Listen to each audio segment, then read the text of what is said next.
5 August সাবেক প্রধানমন্ত্রী শেখ হাসিনার দেশত্যাগের 1 বছর পূর্তি উপলক্ষে কক্সবাজার পৌর বিএনপির উদ্যোগে এক বিশাল বিজয় ও আনন্দ মিছিল অনুষ্ঠিত হয়েছে। বিস্তারিত থাকছে আরাফাত শিকদারের প্রতিবেদনে। 2024 সালের 5 আগস্ট ছাত্র ও জনতার গণ অভ্যুত্থানের মুখে শেখ হাসিনার দেশত্যাগের ঘটনাকে স্মরণ করে বিএনপি নেতাকর্মীরা দিনটিকে বিজয় দিবস হিসেবে পালন করেন। বিকাল 4টায় কক্সবাজার শহরে কেন্দ্রীয় শহীদ মিনার থেকে মিছিল শুরু হয়ে শহরের প্রধান সড়ক প্রদক্ষিণ করে জেলা বিএনপি কার্যালয়ে গিয়ে শেষ হয়।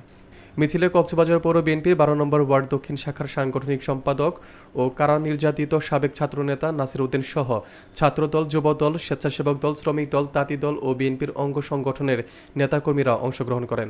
নাসির উদ্দিন বলেন, আমি 16 বছর ধরে স্বৈরাচার সরকারের মিথ্যা মামলা ও নির্যাতনের শিকার হয়েছি। আজকের দিনটি আমাদের জন্য বিজয়ের প্রতীক, কারণ এই দিনেই খুনি হাসিনাকে দেশ থেকে বাধ্য করা হয়।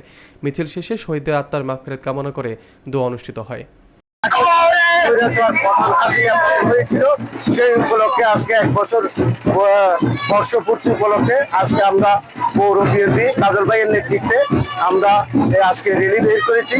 আবার সবাইকে জানিয়ে দিতে চাই, আগামী সংসদ নির্বাচনে কাজল ভাইকে এই দানের শীষের জয়যুক্ত করে কক্সবাজার সদর রামপুরে এমপি করে এই মানুষ এই উন্নয়ন কক্সবাজারকে উন্নয়ন ফিরে আনতে চাই।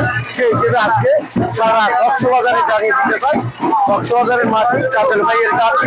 সেই উপলক্ষে আজকে কাজল ভাইয়ের নির্দেশে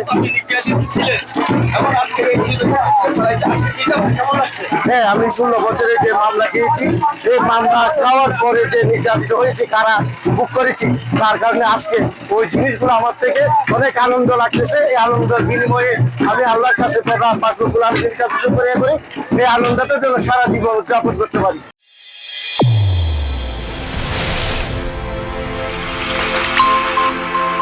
চ্যানেল A1 হৃদয় রেসপন্স।